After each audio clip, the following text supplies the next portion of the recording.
Good morning all of you. आज हम आपको रसखान के सवैये के बारे में बताएंगे। प्रस्तुत सवैये कवि रसखान द्वारा रचित हैं। इन सवैयों में रसखान की कृष्ण भक्ति प्रकट हुई है।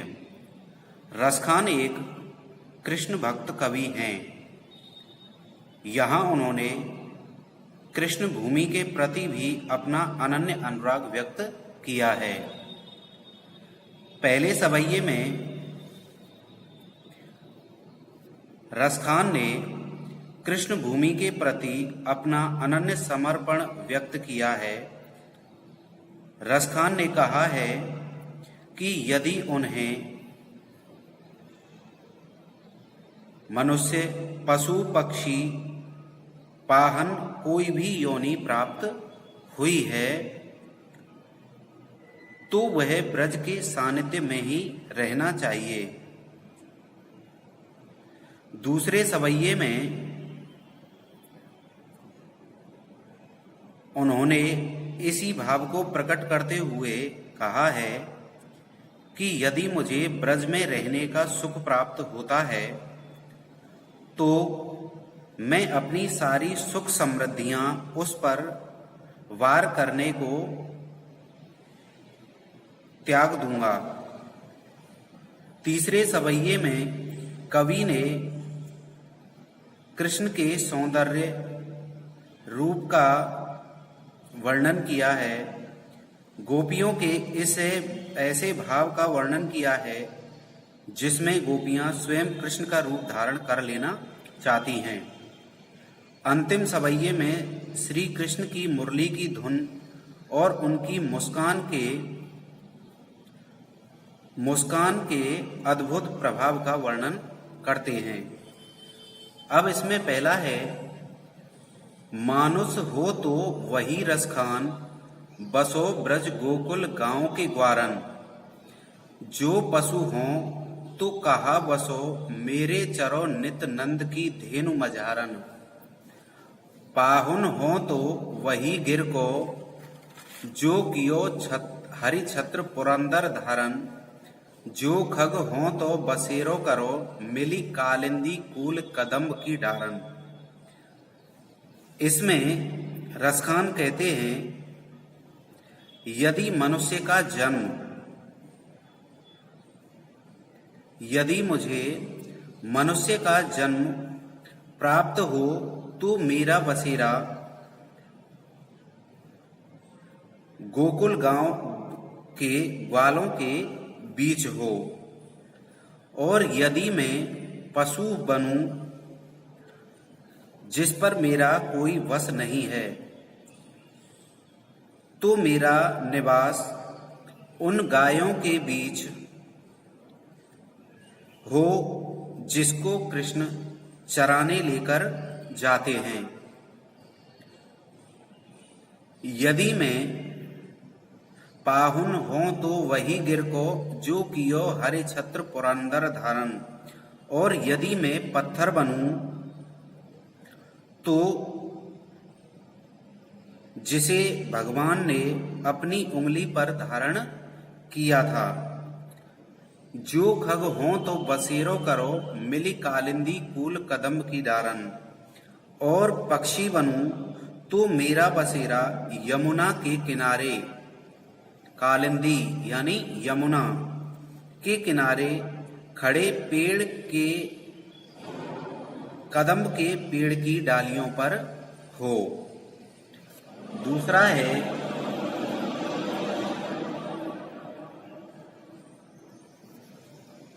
है या लकुटी अरु कमरिया पर, राज तिहु पर को तज डारो।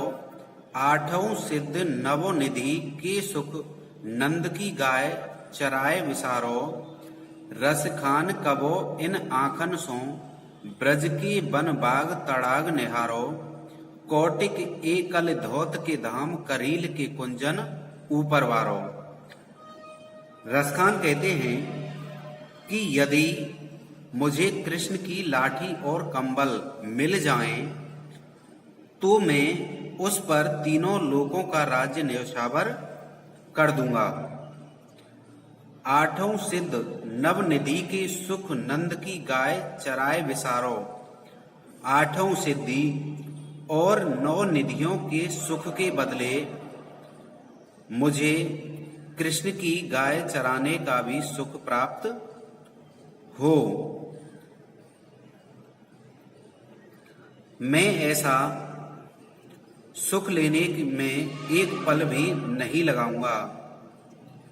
रस खान कहो इन आँखन सो ब्रज की बन बाग तड़ाग निहारो। कौटिक एकल धोत के धाम करील के कुंजन ऊपर वारो।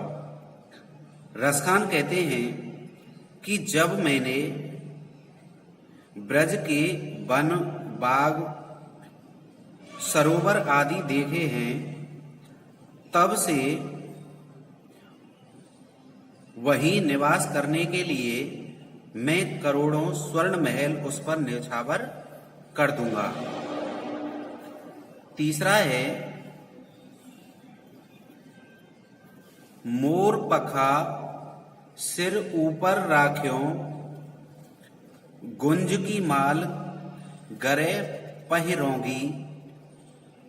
ओढ़ पीतंबर ले लकुटी बन गोधन ग्वारन संग फिरूंगी। भावत वो ही मेरो रस खान सो तेरे कहे संग स्वांग करूंगी। या मुरली मुरली धर की अधरान धरी अधरा ना धरूंगी। रसखान इस तवैये में कहते हैं कि एक गोपी श्री कृष्ण के रूप सौंदर्य पर इतना मोहित हो जाती है और अपनी सखी से कहती है, हे सखी, मैं मोर पंखों का मुकुट मोर पखा सिर ऊपर राख्यो। कि हे सखी, मैं मोर पंखों का मुकुट सिर पर और गुंजों की माला गले में धारण करूंगी।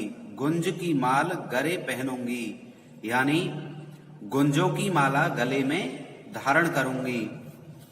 ओढ़ पीतांबर ले लकुटी बन गोधन ग्वारन संग फिरूंगी। पीतांबर ओढ़कर हाथ में लाठी लेकर ग्वाल बालों के संग भ्रमण करूंगी। गोधन ग्वारन संग फिरूंगी, यानी ग्वाल बालों के संग में भ्रमण करूंगी। भावत वो ही मेरो रस खान सो तेरे कहे सब स्वांग करूंगी। वह कृष्ण मुझे बहुत अच्छे लगते हैं, इसीलिए मैं तुम्हारे कहने पर श्री कृष्ण का रूप धारण करूंगी। या मुरली मुरली धर की अधरान धरी अधरा न धरूंगी। परंतु हे सखी, मैं कृष्ण की बांसुरी को अपने होठों पर कभी भी धारण नहीं करूंगी। अगला है कानन दे अंगुरी रहे बो जबहि मुरली धुन मंद बजे ही। मोहिनी तानन सो रसिखान अटा चढ़ गोधन गेह ते गेहे। तेरी कहाँ सिगरे ब्रज लोगिन कालहि को कितनो समझेई। मायरी वामुख की मुस्कान सम्हारी न जेहे न जेहे न जेहे। इस सवैये में एक गोपी कहती है, जब कृष्ण बंसी को मधुर स्वर में बजाएंगे, जबहि मुरली धुन मंद बजेही। जब श्री कृष्ण बंसी को मधुर स्वर में बजाएंगे तो मैं अपने कानों में अंगुली दे कानों को बंद कर लूंगी, ताकि श्री कृष्ण की बंसी का स्वर मुझ पर कोई भी प्रभाव न पड़े। फिर चाहे कृष्ण किसी ऊंची अट्टालिका पर चढ़कर अटा चढ़ गोधन गेही न गेही। अटा पर चढ़कर अपनी मधुर तान बजाते रहें या गाते रहें। यदि कहीं थोड़ी सी ध्वनि मेरे कानों में गुंजरित हो गई तो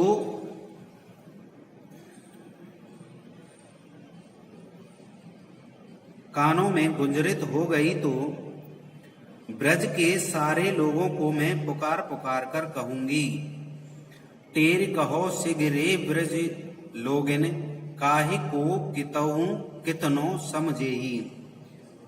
कि ब्रज के सारे लोगों को मैं पुकार पुकार के कहूंगी, फिर मुझे कोई कितना भी समझा लेना,